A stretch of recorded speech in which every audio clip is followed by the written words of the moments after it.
They don't, but even then, even though they like deal this relationship for a season and a half, the second Jackson dies, like 2 episodes later, she's like riding Elijah's dick. And I'm like, listen, could we like at least pretend that Jackson mattered?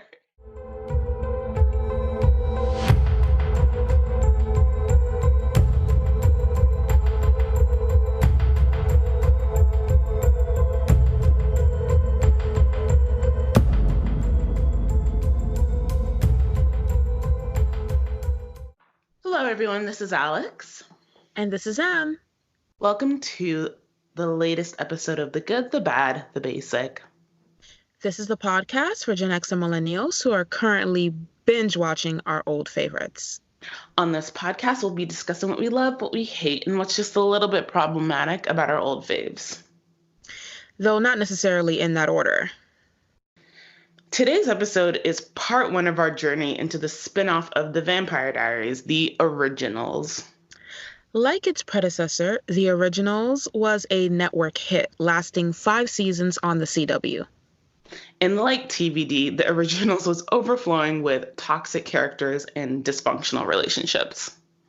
Since Alex and I are both sensitivity readers, we decided to do something a bit different this episode and discuss exactly what was wrong with each character on the show and how they could have been written better.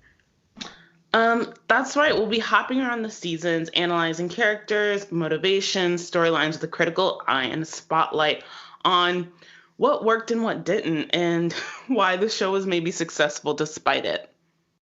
Stay tuned. Stay tuned.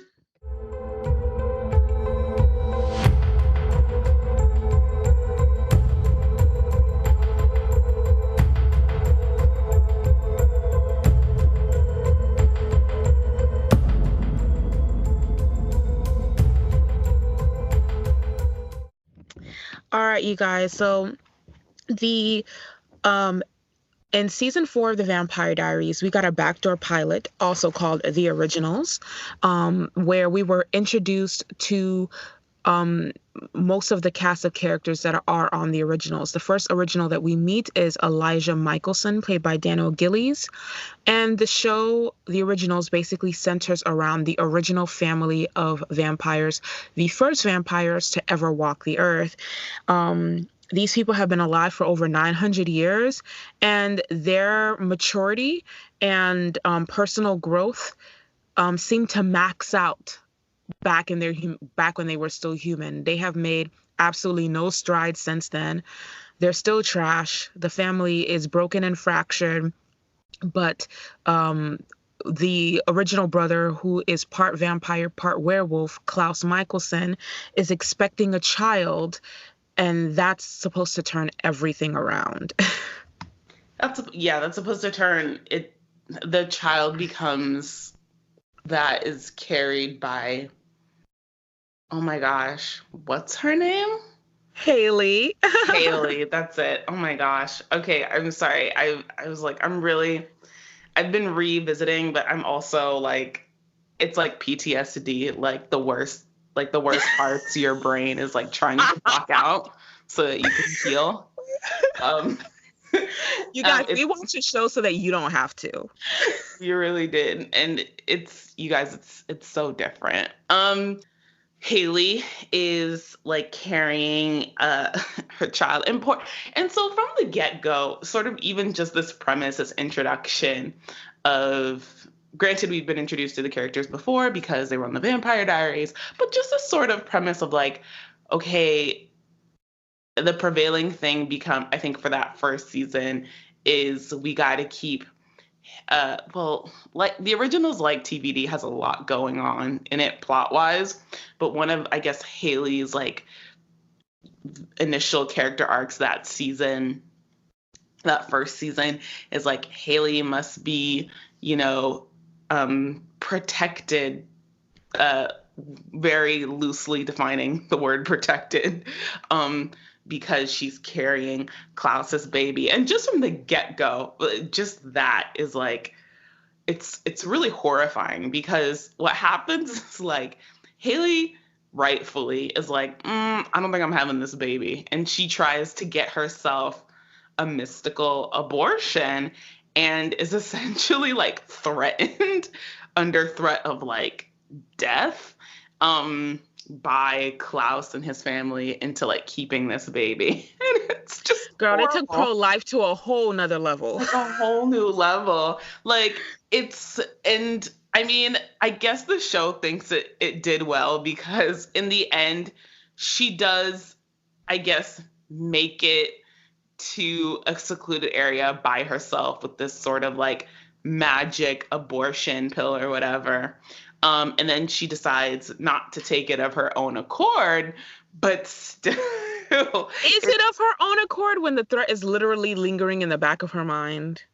I mean, that's real because it's like, see, and that's what I'm saying. This is why this show is ridiculous because that's a great point. And because it's like, is it really her choice? Because, like, if she drinks the magical abortion pill and then this kid, aborts, Klaus will kill her, right? Like, Right. there's sort of no doubt about that. And And that's not a message I think I want to send to like teen girls who are thinking about ending pregnancies. right. And because here's the thing, Haley and Klaus had a one-night stand when they conceived this baby. But let's be very clear, they weren't entirely strangers to one another. She knew who he was, she knew what he represented, and she knew that he had killed before happily and easily. So when a man like that says, I'm gonna fucking kill you if you don't have my baby, there is no such thing as real choice anymore. Right, that's not really a choice. There's no choice aspect in there. And that is the first of many really terrifying, kind So of there's horrifying things that happen to characters on the show. so there's two overarching plots happening here. Elijah, Klaus's older brother, trying to repair the family, which is literally what he's wasted the last centuries of his life trying to do, repair the family that Klaus insists on fracturing and bring the family back together for the unborn child's sake. And then there is Klaus, who, the child is low-key secondary to him. What he really wants is to recapture the city that he quote unquote built from his protege, Marcel. Yes. Once again, protege, Mm-hmm. loose term. Protege is also a loose term. Built Loose is a term. loose term. So the show really likes to rewrite history in many ways. One of the ways is by implying that this vampire family built, quote unquote, New Orleans, Whatever that means. a historically Black city in a nation built by slaves. But okay, fam. Then they go further when Haley is about to get married to Jackson.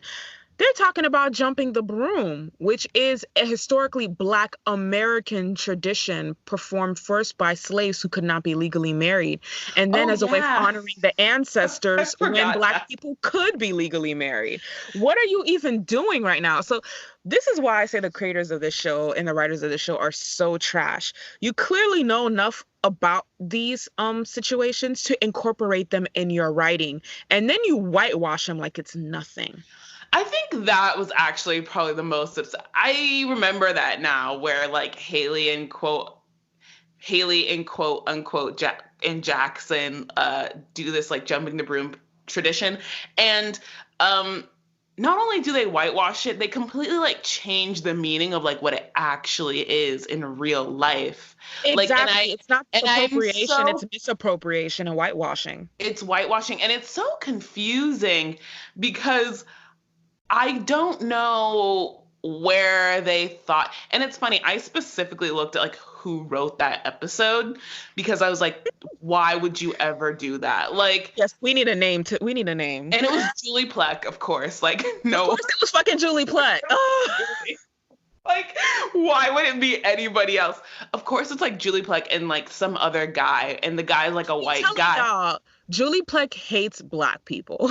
Julie Plec really might hate Black people. I know I've been like, I'm still giving her the benefit of the doubt, Right. but like, The thing is, damn. like, the shows are white as fuck. They treat Black characters like trash. Why is that enough? She took it a step further on the originals and TVD based, really, and completely misappropriated Black American culture, the roots of enslaved Black Americans, and Black townships, as well as complete misrepresentation of hoodoo and voodoo. Yes, okay. And then like even yes, a complete She had this white girl, Sophie Ann, speaking Creole on the show. Not French, you guys, Creole. I'm very upset.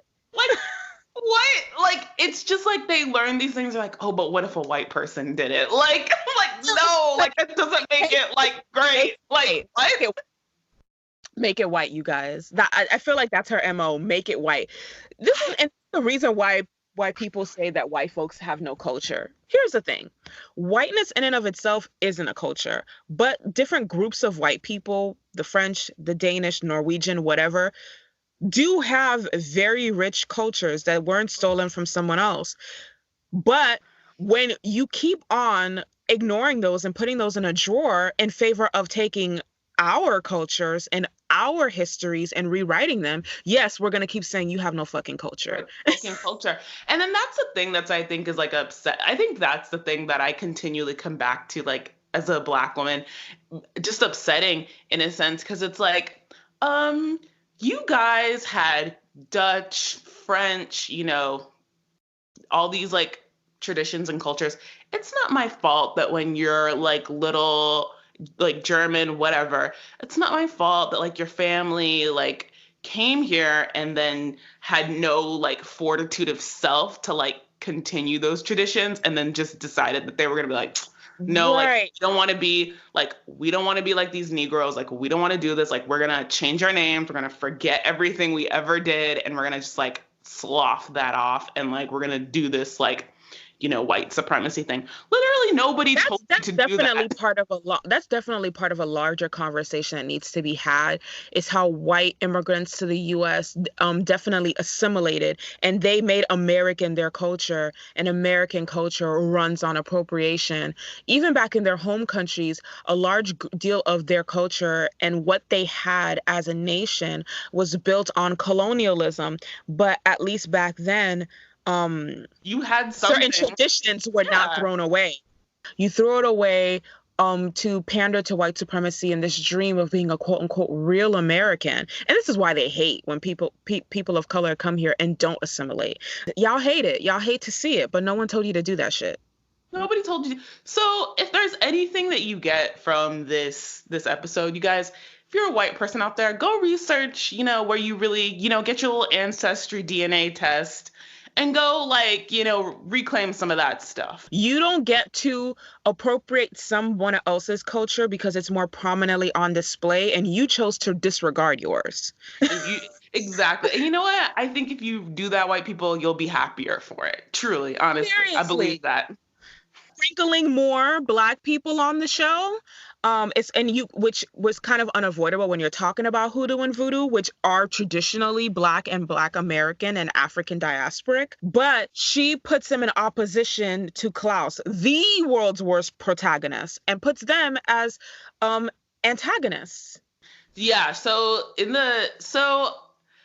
I think so. And Emma and I have said this before, but when the show is just like, it's just racist.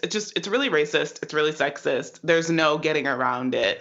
When you watch it, like when you take it in, like there's no other sort of like reading of these plot lines or these people. And if your question is, well, how do you know it's racist and sexist, Alex? Well, because the filmmaking supports it. In this filmmaking supports like all the wrong people, in that like when you have Klaus making these like grand speeches about like how he owns New Orleans, you know, the music is very like romantic and swells, and the shot is done, and the shot is usually done in some it slowly pushes in, and it's done like in a it's like low, making him look sort of bigger and grand. And all these elements combine to like tell you, the viewer, how to feel about this person.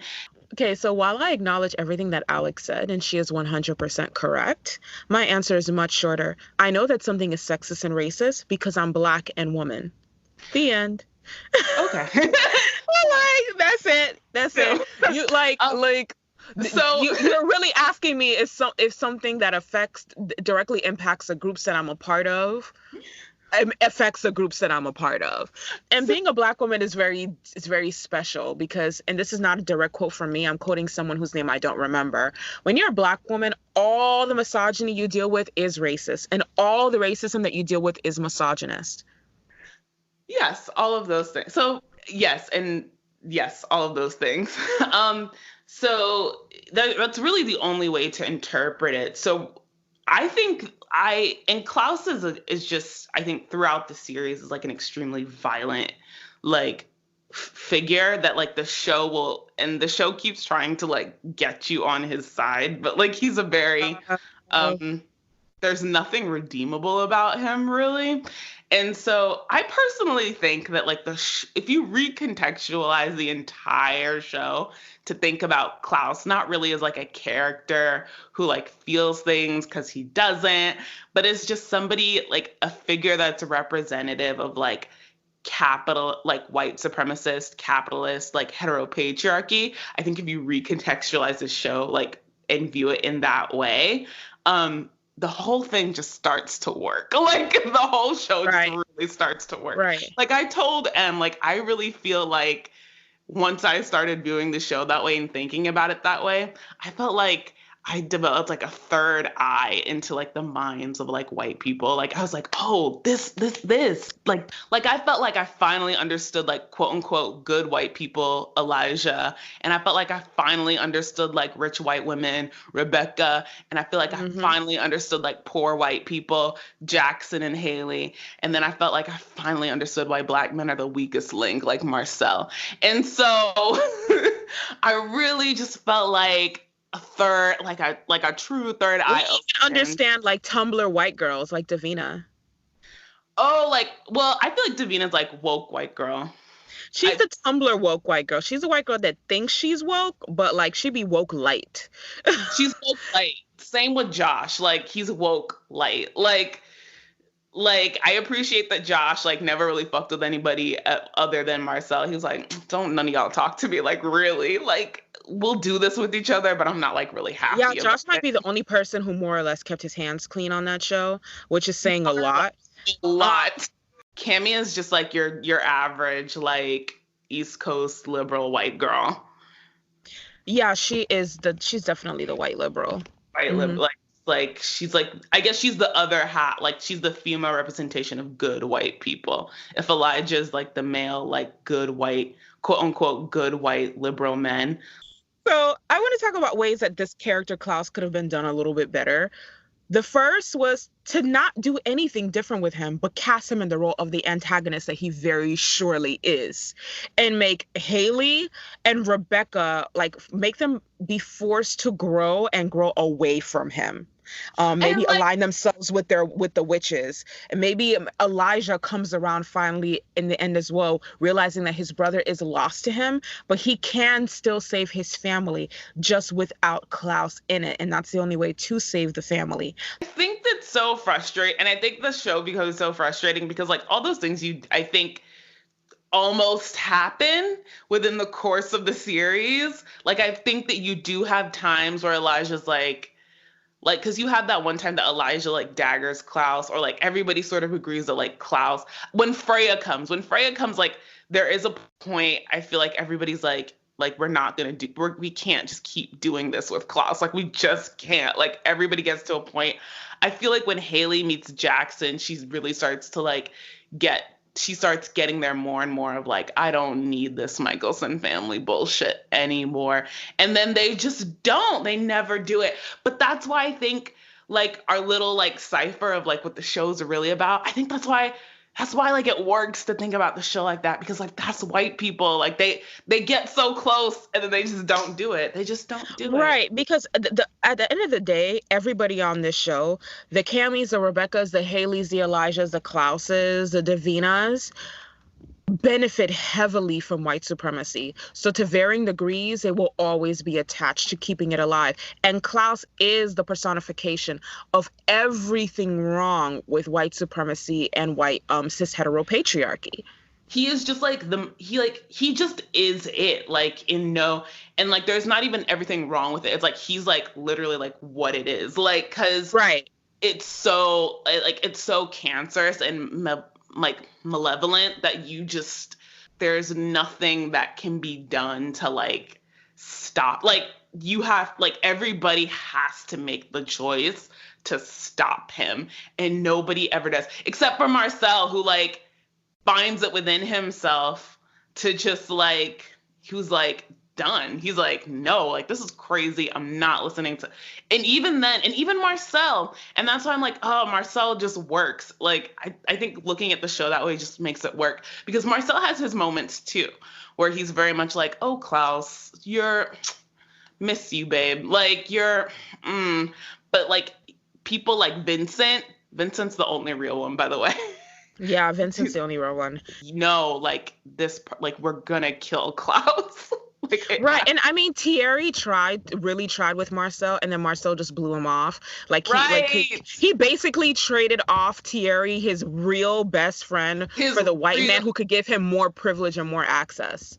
That's so real. That's so real. Thierry, if like there was ever, if like we think of like truly good like white people, or like white people who are really about that life as like unicorns, like Thierry was the unicorn, and like who Thierry was really down for Marcel. He would have taken a stake for this man. He would have taken a stake for Marcel, like was happy with Marcel being in charge, was happy just like living his life, like girl, he was totally happy, like he didn't want your shit. He wasn't jealous of you. He wasn't scheming on you. Thierry was like the lieutenant. Like the lieutenant, like was just like being the boss. Who needs that shit? It's hard. Like, but he didn't want what Marcel had. He was really just trying to like be his friend, be his lieutenant, enjoy the perks, and like they were really family. Like they throw the word family around a lot on this show. Like take a shot for every time someone says family on this damn show, and you'll die of alcohol poisoning before the 3rd episode. But Thierry was really Marcel's family for real. For real. And like he just betrayed him. Like he just was like, he did. Like, and even when he realized that he had fucked up and that Klaus had put those cogs into motion, he still didn't let up and kept punishing Thierry for something that Klaus did. And I think it's like that's how, but that's how like malevolent white supremacy really is. Like that's real as hell. Like, yeah, like the other thing I was about to say was the other way that Klaus could have been done if they insisted on making him protagonist was to actually hold him accountable, not for all the 900 years of shit that he's did. We don't have time for that. But for at the very least, the way that he treated the characters on TVD and the way he's treated his family over the centuries, if we could make peace with that, if we could reconcile with that, we could get behind this protagonist. The show was insufferable because this protagonist was, wait for it, even more unlikable than Elena Gilbert. And the reason why it became insufferable is because when bad things rightfully happen to Klaus, like the show would try to make you like feel bad for him, like, oh, it's so sad that like Klaus is like in pain. I'm like, girl, what? Our patrons, well, everyone knows that Alex and I are music heads, but our patrons know that we release a playlist with every single episode of this show for patrons only. It's a private Spotify playlist. I take music very, very seriously. And music and the way that scenes are arranged with music or with scores is very, very integral part of filmmaking and TV. You don't even need to be like in the industry to understand that. Like when they put on certain music and love scenes, it's with the intention that we're rooting for this couple. They put on certain other music and then we code it as a passing thing. Like, right. Like the way that music is incorporated into a scene is very essential. When we're dealing with Klaus, the music tells you how to feel. Right, the music tells you how to feel. And when we're dealing with Klaus, the music is arranged and incorporated in the scenes in such a way that we're supposed to feel for him. And that's how you know the writing is shit, you guys. Because on TVD, about half the time it worked. on the originals, it never worked. You hear the music, you hear the dialogue that do not match, and this character that does not match, and all you feel is intense frustration. Exactly. Like it's horrible to like watch the originals and like, you know, Klaus is making some horrible speech and the strings, start like that orchestra strings, the strings start, or like the sad sort of like indie rock music starts, and you're like, no. It's a Right. complete rejection of what's going on. But so thinking about the show, like in our little cipher that that we've kind of come up. But I want to say this though about Hoodoo and Voodoo. I will say one thing. I don't know if you know who Marie Laveau is. I do know who that is. Okay. So the Marie Laveau that people talk about in New Orleans was like what they would call back in those days an octoroon, someone who's like a quarter, a quadroon, someone who's a quarter black. So the first Marie Laveau was a black woman, and she had her daughter named after her, Marie Laveau, who was biracial, and then a daughter named after, a granddaughter named after her, also named Marie Laveau. This Marie Laveau, whose white parentage outnumbered her black parentage, got all the perks of being a free woman. She would come to plantations on Sundays when the slaves had their days off and, and organize with them. But she also opened the door for white people being brought in to voodoo and hoodoo circles. She made it acceptable for white people to partake in that. And this goes down in history as one of the worst leveragings of privilege I've ever heard of in my life. But this woman is completely responsible for why there are so many white women participating in hoodoo and calling themselves voodoo queens, third, fourth generation voodoo queens in New Orleans, because she opened the gateway for her white family and friends to partake in something that was sacred, something that was a means of holding on to our African ancestry and surviving slavery and holding on to our traditions. And she literally just opened the gateways like it was nothing. But then can we talk about how like Papa Tunde like did what nobody could though? Like Yes, he did what he had to do. he did what he had to do. Like you So guys let's talk about why Julie Plec is trash real quick, you guys. So she Oh, I thought we already did that. and again, this is where the show fucks up. So we see the witches, especially the black witches, like Sabine/Celeste and Papa Tunde, and we're supposed to be shook, and we're supposed to be afraid, and we're supposed to see them as evil and bad. And I'm just like, hallelujah, finally. I'm rooting for Papa Tunde. I'm like, yes, Papa Tunde, fuck these I was like, is there a chance that we could finally be rid of these like ridiculously gross vampires? He's gonna get this. Like Papa Tunde's like, y'all playing games out here trying to do foolishness. I'm gonna just kill these people. Like this is over. Like we're gonna get free. Like and this is one of the many ways that the show fucks up. So we learn back on TVD that witches are literally servants of nature, and that vampires are an abomination against nature. Those fancy little daylight rings they're wearing are literally a creation from witches to allow them to bend the natural order of things. Now, with that said, how do you have us rooting for the people that are literally abominations against nature? I don't even think because that's the whole premise of TVD, and TVD is like rooting, like they're having us rooting for Right. Stephen, Damon, and Caroline.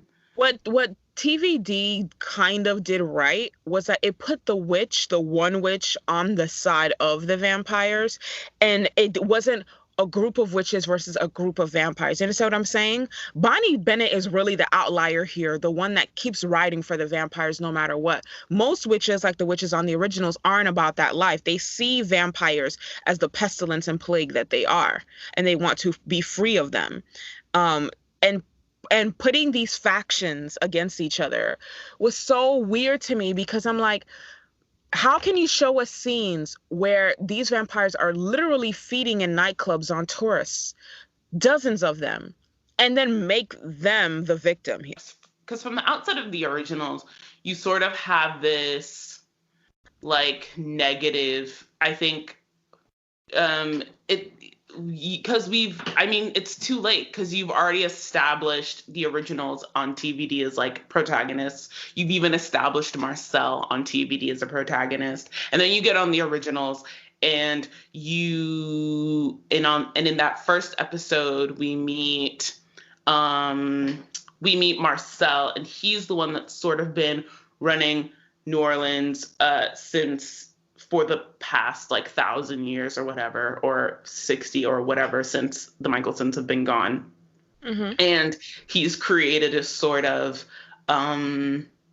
negative, I don't want to say negative peace, but he's created a sort of pecking order in that.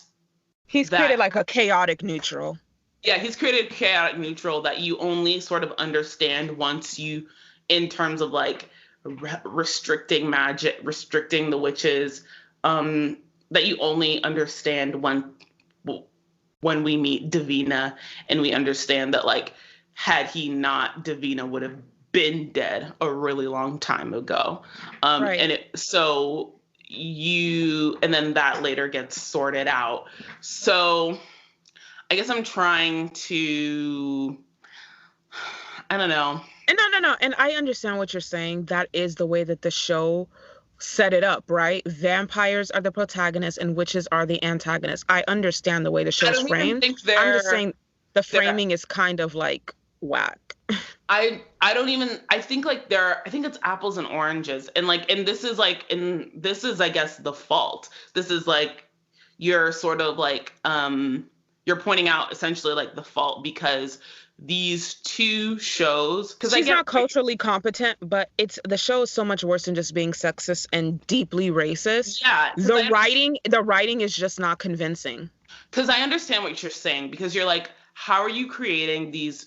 Because essentially, once you have the originals, now you have TVD and the originals, and in the same way that you have Buffy and then Angel the series, and that they're both shows exist in one universe. So if you've already established that witches are a certain way on your previous show, that sort of mythology has to carry over into your other show in the shared universe, and it doesn't. That's true. You're right. It doesn't. Like, right. She changes the rules for her whims. So not only is, like I said, the writing misogynist and racist, at the very least, there's a lot of other isms going on there, but it's just incompetent and weak. And this is why I'm saying, like, I don't know. I just have no idea about like this mindset coming from these writers and the showrunner, because I want to say that like the witches on the original is a response to like all of the criticism of how she handled witches on TVD. Mm-hmm. In that, like, you know, the first witch that we meet is like Asian, like she looks like sort of Filipina, like they're not all black, like she's definitely a Latina. She's a Latina, but I think she's definitely of Asian descent. And she's trying, and like so, which is on the original, I think she's trying to like correct or course correct some stuff that she did on TV. She doesn't though. There's more color to them, but she makes them evil. And it just, I don't know, there's no continuity, because that's the thing, like I think the witches are evil. The way the witches are treated for the duration of the originals is actually reminiscent of the way that two male witches in the second season were treated. There was a boy, Luca, and his dad, that were hired by Klaus, and Klaus was holding their family member, Luca's sister, hostage. And they were framed as the antagonists, even though like the real antagonist was Klaus, right? They were doing this because he was holding someone hostage and they were literally being blackmailed. They were doing this as a form of paying ransom, and they were killed off. The witches on the originals are treated in a similar fashion, in the sense that their motivations are genuine and they're sincere, and they really are just to protect themselves and protect humans from the plague and the threat that vampires present, but it is framed like you're evil for even wanting that. No, that's true. The witches in like all the storylines, like associated with the witches on the originals are consistently like from an antagonist like perspective. Um, I guess I just don't ever like that's what I'm saying, and that's why I said I'm really truly in my mind I just don't I've completely recontextualized this show and how I watch it because it's that uncomfortable and that bad. Because you're right, they're always part of a negative storyline, but they always but they have a right to be like because like essentially Sure. they've been like doing and they've been doing a lot of sketchy things, but they're not doing things that are any more sketchy than what the Michelsons are doing.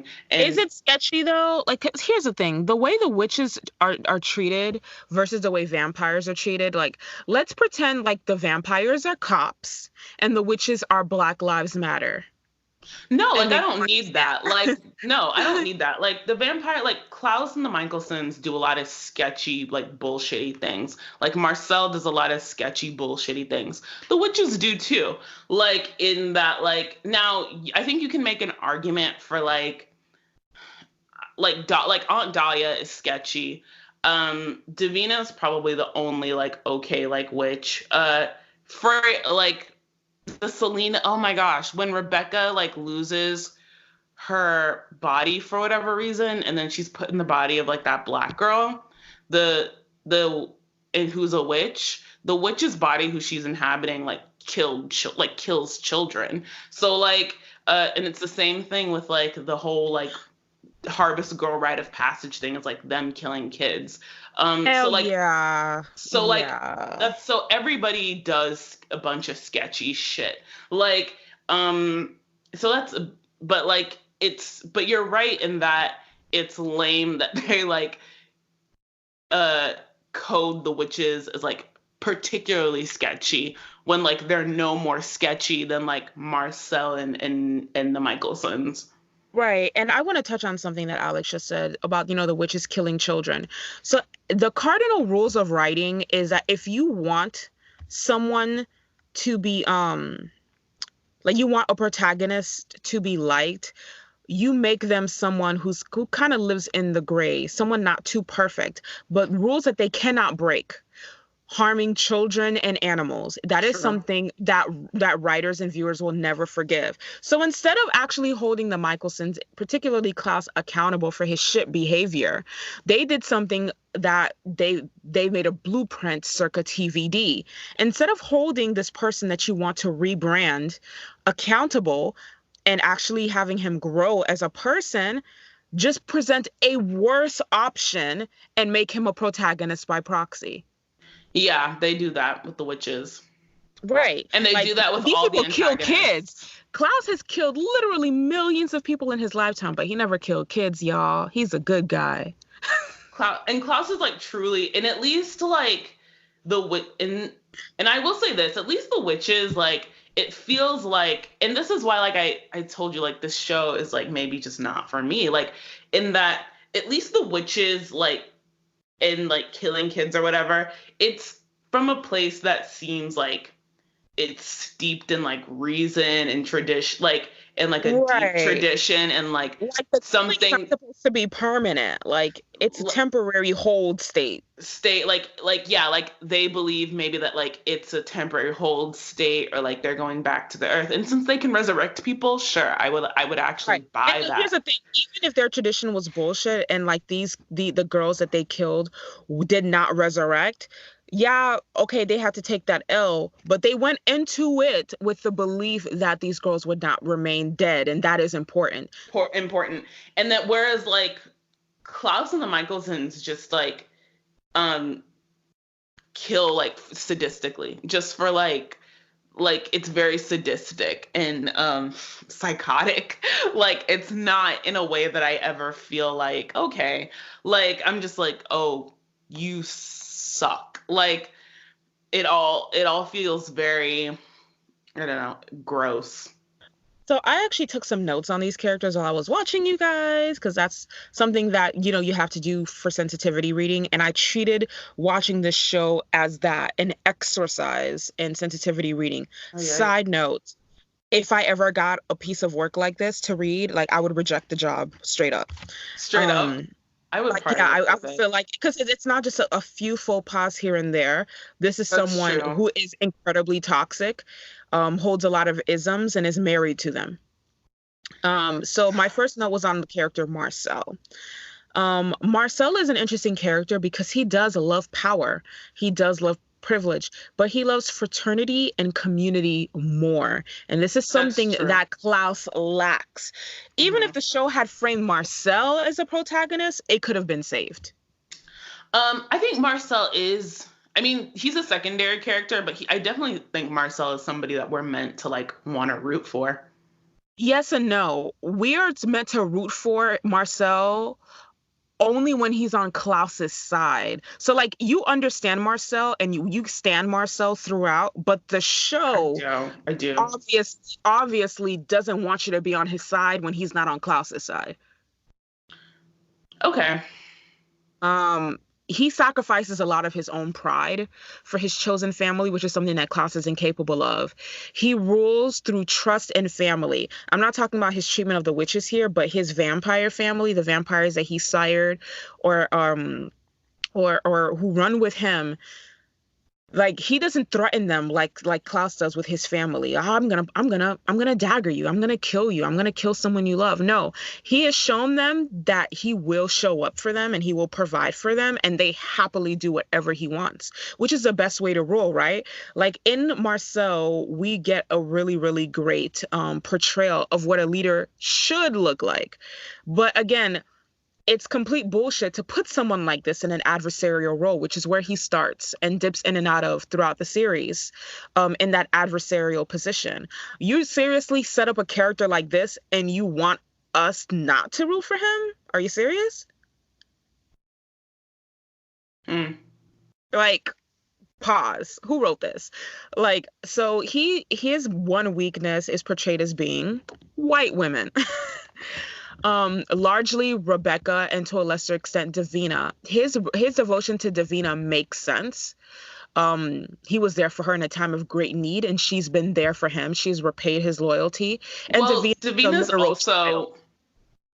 Davina is also like, I mean, I actually think um Davina's a little sister, like daughter figure to him. You know, Right. Davina's a child. Davina's a child, and he protects her from this sort of like ceremony where she's essentially going to die, and he very much looks out for her. He worries about her. He worries about her well-being, and in a completely unsexualized way. I actually really like their relationship.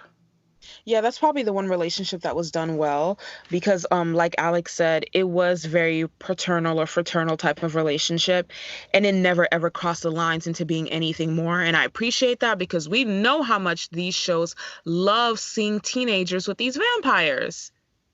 That's true. Um but it was actually done really well. But there's a greater weakness insofar as Rebecca, Klaus's sister. So Marcel is constantly put in a position where he has to prove his devotion to Rebecca when it's her brother, her psychotic brother, that is keeping them apart.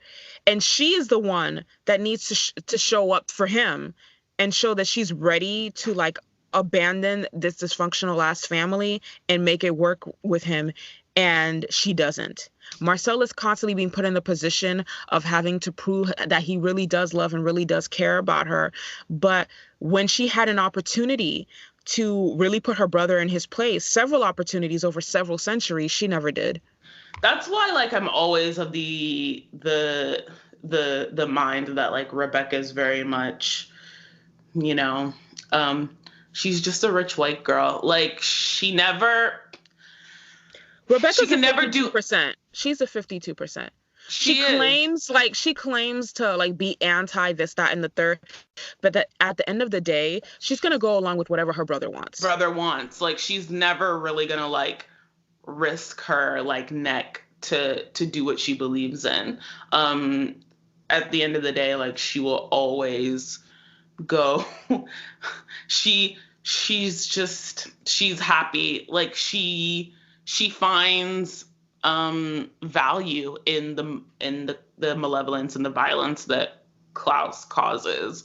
Like, she doesn't like it when he extends it to her. Like, that pisses her Right. off sometimes. But even then, it doesn't piss her off enough. It only pisses her off enough to play at overthrowing him, but never to actually do it. Because Right. there And are several times, like, within the series that I want to say there's like once or twice where she like absolutely is like, yes, Marcel, like I will run away with you, or like, yes, Marcel, I will help you overthrow Klaus. And every time Marcel believes her, like she's like at the last minute, she's like, ooh, no, girl, like white supremacy is great. Like, I think I'm gonna keep doing this.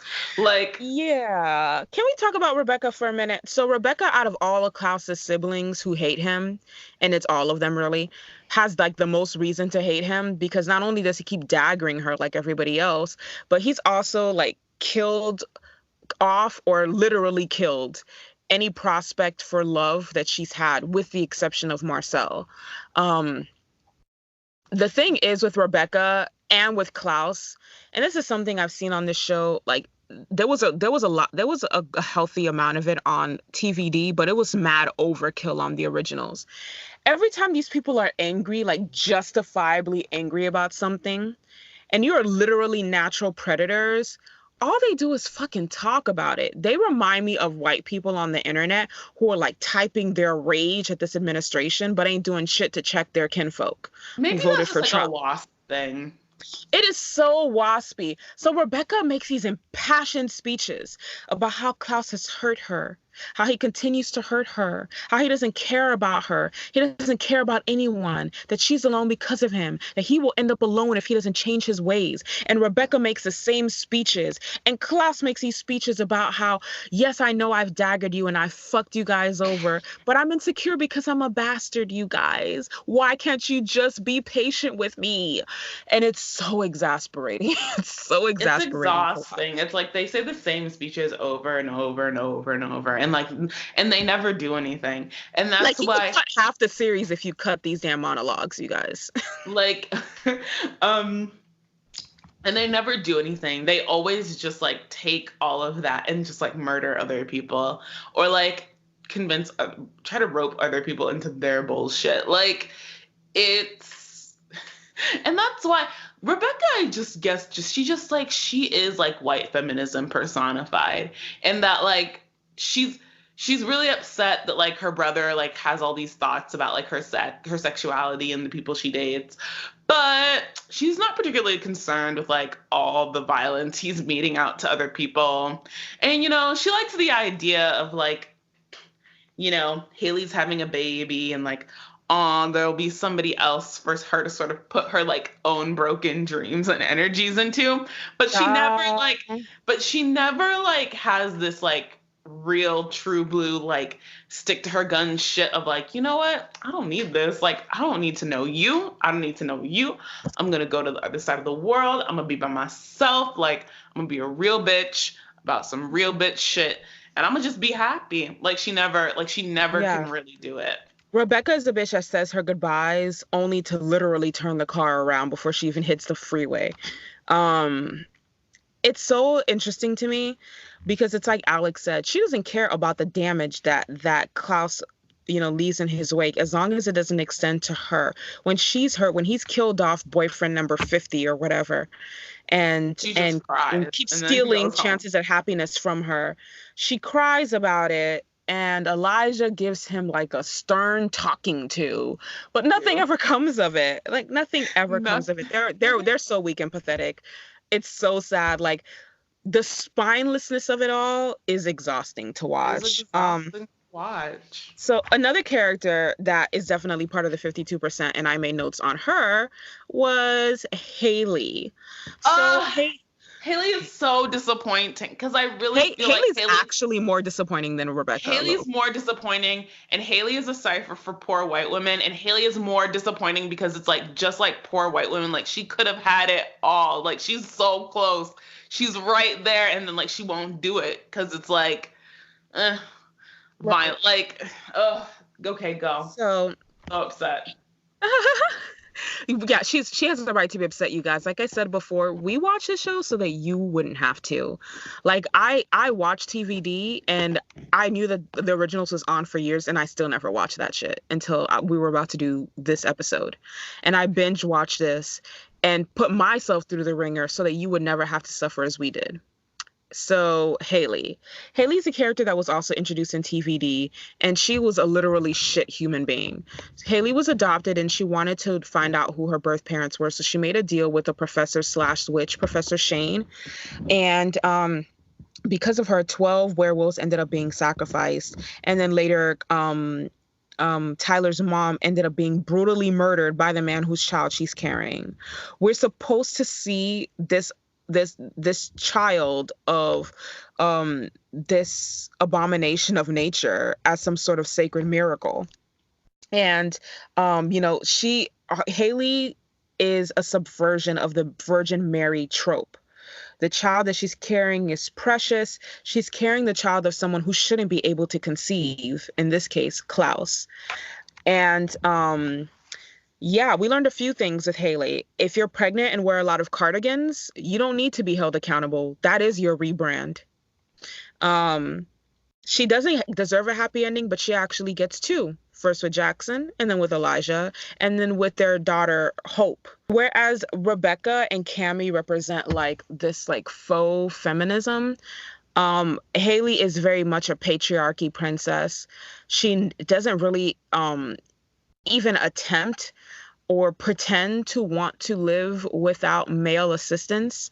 And there are plenty of guys, willing to help her out. Elijah, Jackson, and make sure that she's safe and make sure she's happy. So she's kind of like those poor white women who marry up and then completely forgot what like the struggle was. Haley is that person. Elijah is put in the Stefan role and Klaus is put in the Damon role on this show. And just like Elena, Haley is the thing that brings these two brothers who are at each other's throats back together. She is very much a tool, just like Elena was a tool on TVD. Yeah, Haley gets so close. I feel like Haley gets so close and then like she just throws it all away. She's like, no, I don't think so. She was really insufferable to watch. Another one that was kind of really insufferable to watch. Like it started off like me thinking that something would come of it, and then it just kind of went out in the wash. Was Camille, aka Cammie. Cammie is a resident. Cammie was horrible, like from jump, like just terrible because they used Cammie. Cammie sort of occupied this Caroline role in that, like, in fact, I call her fake Caroline, like in that she's like used to sort of like not to be a person in and of herself, but to try to humanize Klaus. And it just, every time the show goes back to it or goes back to like their little therapy sessions or whatever, I'm just like, stop this. Stop. Yeah. Nothing is going to make me like Klaus ever. Okay, I didn't see Cammie like that at all. The character was badly written from jump, but the character herself, you kind of have hope for her in the beginning that she'll figure out what's going on, that she's being compelled by Klaus and by Marcel. But that doesn't happen. In a lot of ways, I think that Cammie is the Matt Donovan of the show. We don't get a lot of her backstory before she came to New Orleans. She is the only person that remains human and relatively powerless. She's constantly being compelled by people who claim to care about her and being lied to by those who are closest to her. And then when she finds out what's going on, she kind of just accepts it. And it's so anticlimactic because you feel like her character is the one who's going to have the resilience and the backbone and the dignity and stand strong. And that doesn't happen. Even with Matt later on, he becomes a cop and he does take a stand and he's sick of this vampire shit and he wants to make his town safe again.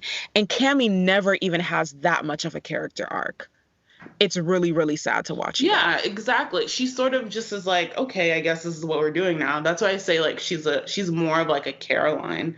Like in that like Caroline, even before Caroline becomes a vampire, Caroline is just sort of like, okay, this is what we're doing now. Like, Caroline becomes a vampire relatively early, though. She doesn't even know the others are vampires until she becomes one. Like, she becomes a vampire like right at the start of the second season of TVD. Like, I know they're both blonde, and Klaus has a crush on both of them, but like that's where similarities end for real. Like, Cammy is literally having her mind fucked with for all of season one, you guys. Like, they've hacked just into this like girl's memory Caroline. banks so much. You mean Caroline's relationship with Damon? Yeah. No, but what I'm comparing it to is the fact that Klaus and Marcel claim to care about her, right? Unlike Damon and Caroline. The impetus for me is that they both want to be with her, just like Caroline wanted to be with Matt. And you know, everyone was claiming to be Matt's friend, but was like literally lying to his face and compelling him every single day not to see the fuckery that they were doing. Okay. Like, it was really sad, you guys. It's sad to watch. And making her a therapist and a psychology major was like, it was so cringe. My eyes rolled so hard. I thought they were gonna get stuck back there, you guys. Because in 900 years, he never heard of a therapist before. Yeah. like like you just so happen to want treatment from the woman that you're attracted to, But that's which from a insane. It's like, psychological standpoint is wholly unethical, you guys. but that's like, I mean, that's even it, is like, he just, you know, he really wants to like smash. Yeah, exactly. He just wants to fuck her, which is completely unethical. Like the rules of psychology and counseling and therapy state very explicitly that you're not supposed to counsel people you're attracted to, and you're supposed to stop seeing a patient and refer them to someone else if you glean that they are attracted to you. It cannot work. Like, you cannot be objective with or to somebody who has feelings for you, or that you have feelings with. So even the small things like mental health services were completely perverted on this show. Yes, I agree with that. It's so sad, you guys. They can't do a thing right. This is why, like I said, if this even one episode of this show was put in front of me, like I would reject the job outright, because this isn't someone with blind spots. This is someone with isms that completely shape the fiber of who they are. It's banana nuts, you know. Gwen Stefani told us this shit was bananas, but I didn't listen. I joke. And then like the way like Cammy, I mean, I guess then like when she dies, you're supposed to like feel something, and I'm just like, girl, you knew that was always coming. Like, you should have. Like, literally, the only person on this show I felt bad for when they died was Davina's fiddler friend. Yes, Tim. Tim was the only person that got a sympathy nod from me. Everybody else, I was just waiting on them to die, actually. I was sad for Tim, and I was sad for Josh's boyfriend, but that's only because I like Josh. Yes, Aiden was a sad one. They did get one thing right on the originals. So in TVD, we had one gay character, Luke, Liv's twin brother, but he was perpetually single. This time, they gave the gay boy a boyfriend. So he did get cast in the very stereotypical role of the gay best friend to Davina, but he also had a love interest of his own. So they did that right. And Josh developed, I feel like, over time. Josh did develop. And he and Aiden's relationship was probably the most evenly matched, healthy relationship dynamic on the show, like romantically. And then like poor Aiden, you know, comes like essentially, you know, and that's why I'm like, Haley is so sad, because Haley just came so close. Like, you know, Haley got with Jackson, and Jackson started putting all these ideas in Haley's head about freedom, and like, what if we didn't have to live next to the Michelsons, and like, what if like, you know, we just left, like what if like Hope didn't ever have to know these, like what if Hope didn't ever have to know these people, like, and right. I remember Haley like hit that back with, but they're her family, and Jackson's like, but are they? Like, are they really? Like, and like, and family, what is like, the family is the family that you and I make because we are her parents, because you are her mother. And Haley was like, you know what? That's right. And so they On made that it. we shall overcome shit, and she was on that blood is thicker than water shit. And I'm And like, this ain't gonna and end well for Jackson. and Jackson was like, what? He's like, you're this child's mother. Like, you make like, this is about you. And Haley was like, you damn right this shit's about me. So, and like, fuck this Aunt Dahlia person. Who's a Dahlia? Don't nobody know who the fuck that bitch is. And and so they're like, we're gonna leave. We're just gonna leave New Orleans because like this is crazy. Like these people are crazy, and they get it together. And so then they organize it, they pull it together, and so close. And little did Jackson know that like his number two, Klaus, had like infiltrated his number two, and Aiden, like a real one, came clean to Jackson and was like, listen, I did a bad thing, like, and this is what I did. And Jackson was like, you know what? But the fact that you told me, the fact that like in the end, like you were loyal, like that's why you're my number two. That's why you can't. And Aiden, because Aiden was like, girl, I'm gonna leave too. And Jackson was like, no, that's why you're gonna sit here and be alpha, because like you have the integrity to do that. Like you didn't let, in the end, like you didn't let the promise of power overcome you. Like you kept yourself, and that's what matters. And then just as they're about to jump, in gets like cut by Aunt Dahlia. And Aunt Dahlia like tells Klaus, oh, your baby mama about to like piece out of this bitch. And Klaus was like, what? And then, did what Klaus always does. Right. So Jackson, like Marcel, were really good examples of people who led with a firm hand, but with fraternity, community, compassion, and forgiveness in mind. And of course, they would be put in the adversarial roles when your protagonists are literal trash. That's true. And then poor Jackson. Jackson just got, I was also sad when Jackson died because. Yeah, I felt that. Because he was just a guy who stupidly, I guess, loved this girl for whatever reason. Nobody quite knows. And, he just got punished for it. Like he ended up just getting caught up in the fact that, and this is it, the fact that like she couldn't even leave for his sake. Like she couldn't find it within herself to see the writing, to know like this is like staying here, like being here, like this is just gonna get this person I love, or that I grew to love, this is gonna get him got, and like I need to go. No, right. She was like, no, we're gonna stay. And then he just sacrificed. Jackson sacrificed, like Jackson's entire story arc and character is just him sacrificing for Haley's happiness, and which was actually a nice change because it's usually women sacrificing for the men in this universe. And he sacrificed until he died, and it was sad because he's the only likable character on this show. Yeah, like he was definitely a Captain Save-A-Ho, like for real.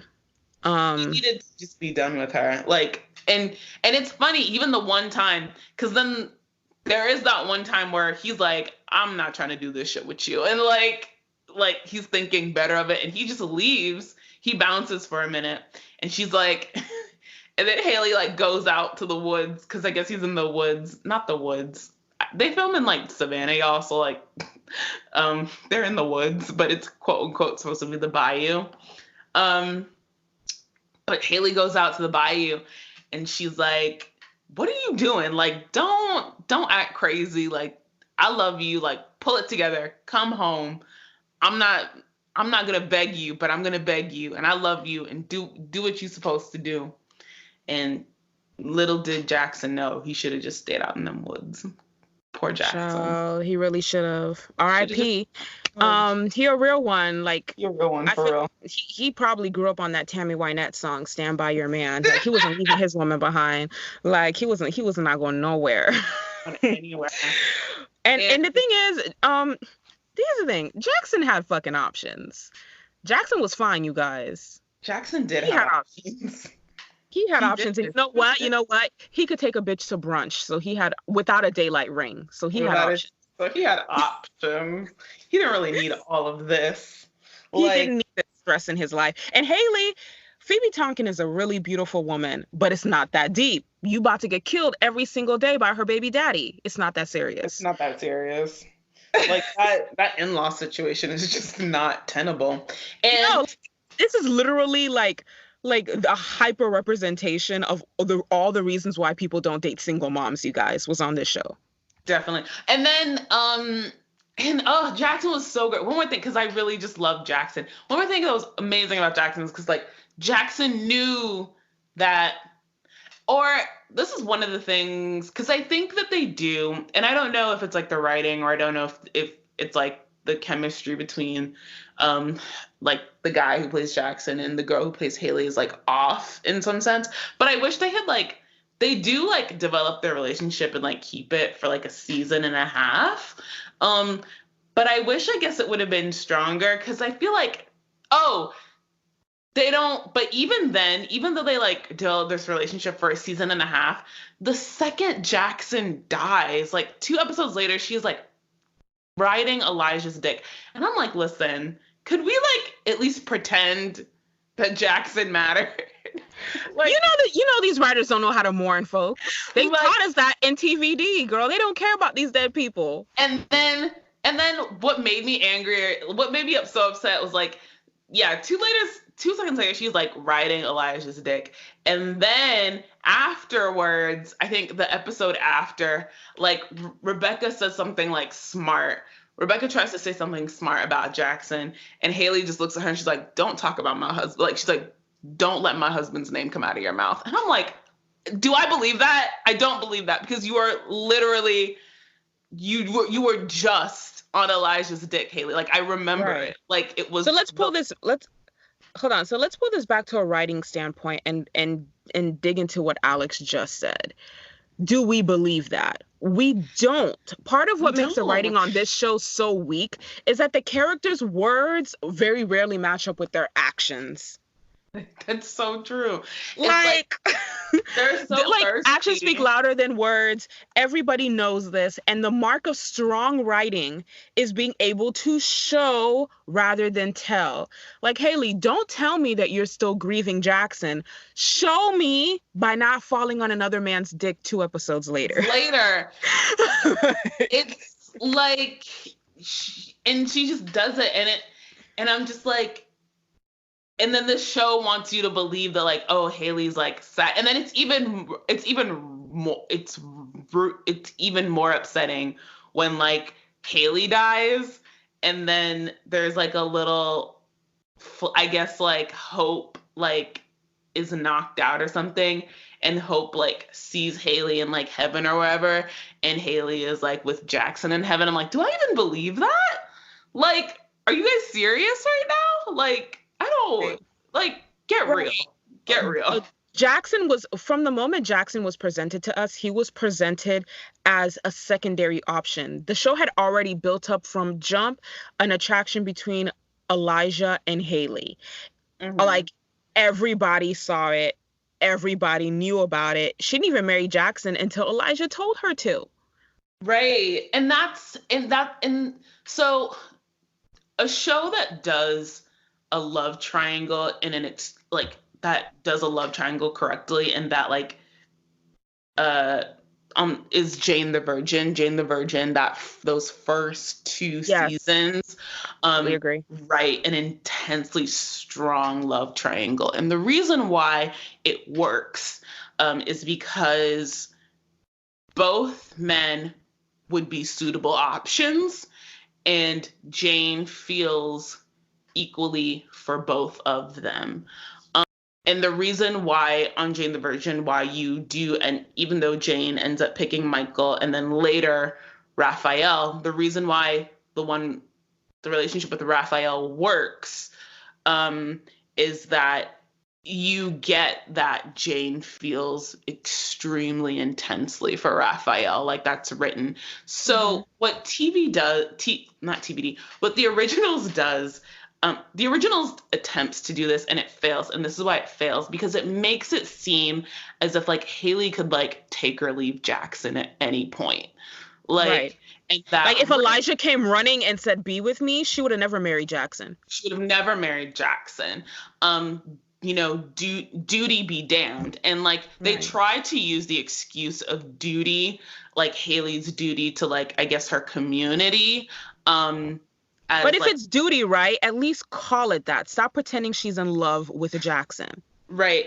And if it's and the reason why that doesn't quite track either, that duty reason, is because like that has never been like a staple or a characteristic for that character. That's never been something that like I have thought that like duty and like responsibility is something that's important to Haley like intrinsically as a character. I've never gotten that from her. Right. Like, her community has always been something that like she can like as a wolf she can throw away when she's ready, as we saw, like she can throw away or give up when she's ready.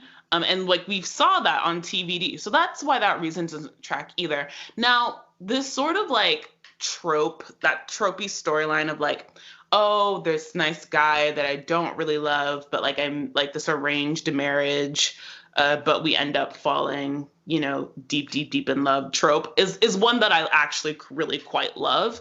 But the show just doesn't, show's lame. The show doesn't do anything with it. And it just doesn't take it to that place it could have been. And it's Right. lame.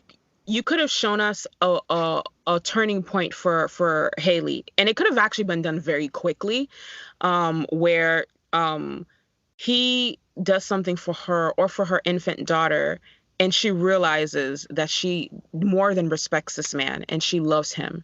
And you could show us her falling in love with him within the marriage, but that doesn't really happen. They have sex, they get along, but we never feel this like slow burn the way we felt in her relationship with Elijah. Now, even TVD, which was incredibly problematic, did love triangles better than this, because we really believed that Elena was in love with Stefan, and we really believed that Elena was in love with Damon.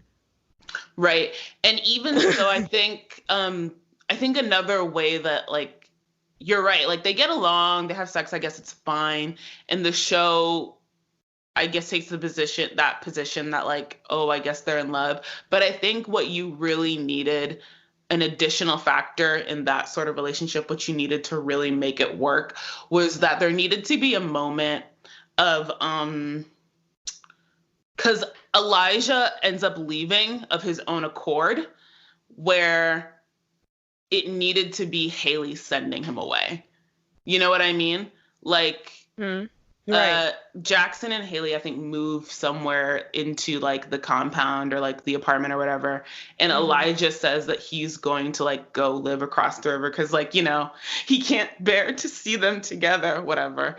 But Elijah does it of his own accord, when I would have believed Haley and Jackson's relationship more is if if they had made the choice for Elijah to stay within their vicinity, and Haley is like developing these feelings and like really feeling this, and Elijah sort of like maybe is like petty in that way that he is like sometimes like in a slick way, and then Haley going to Elijah and being like, I am falling in love with Jackson and I want to fall in love with him, and I need you to go.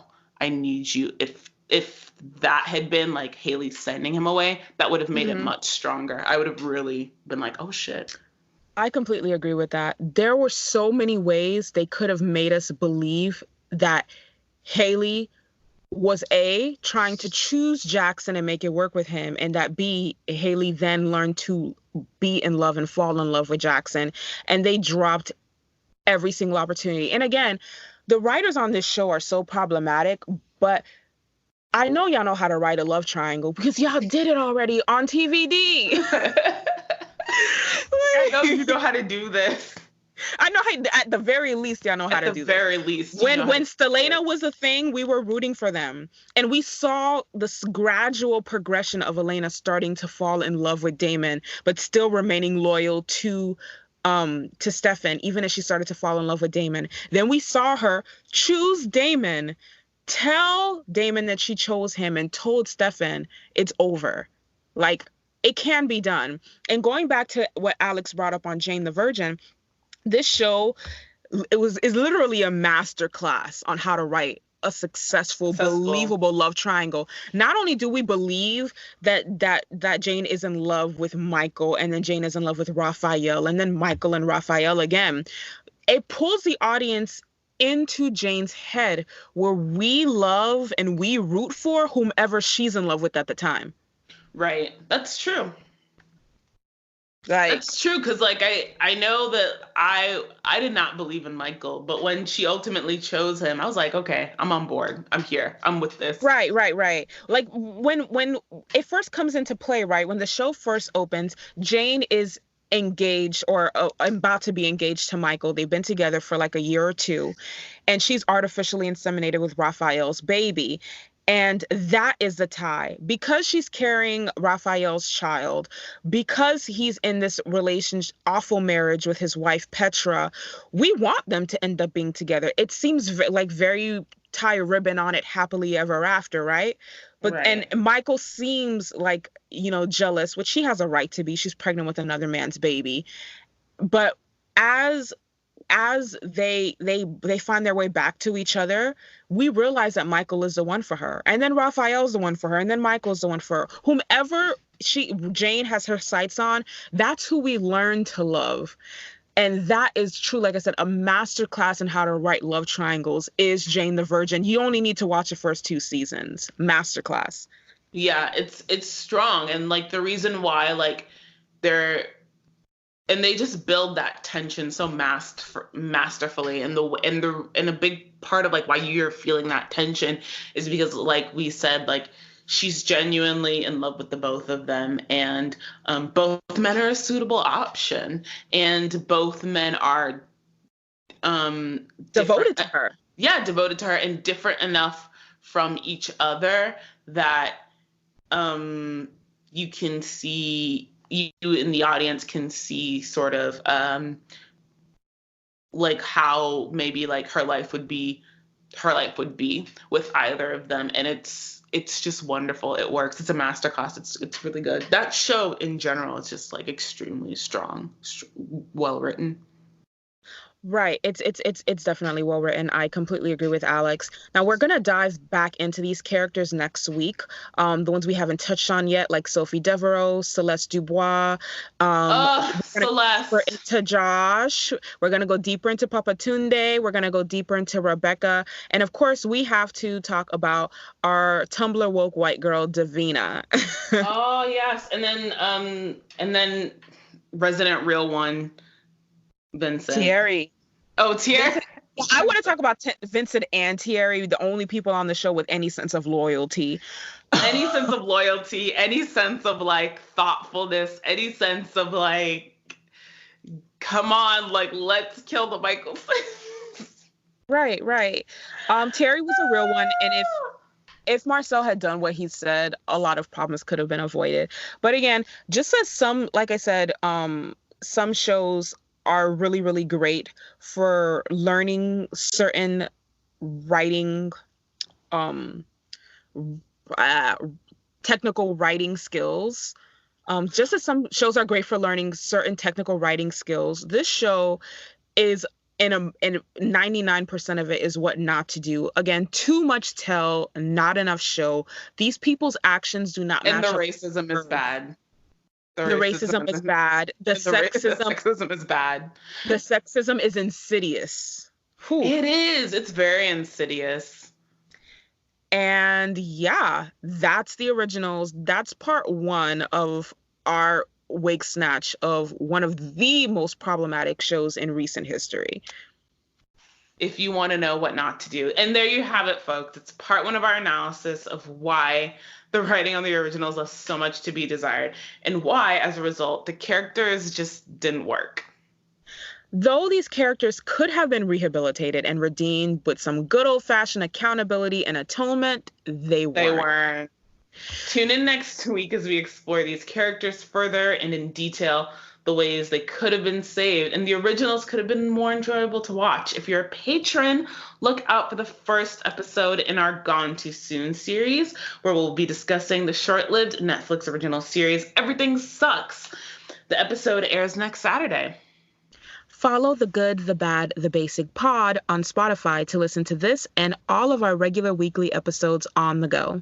If you love this sort of content and want more, including the exclusive bonus episodes, outtakes, and other customized content, become a show producer and patron on Patreon. And if you're already a patron, check out our Originals-inspired Spotify playlist. As always, our regularly scheduled programming, as well as all the links on where to find us, can be found on our SoundCloud page. So follow us there as well at The Good, The Bad, The Basic.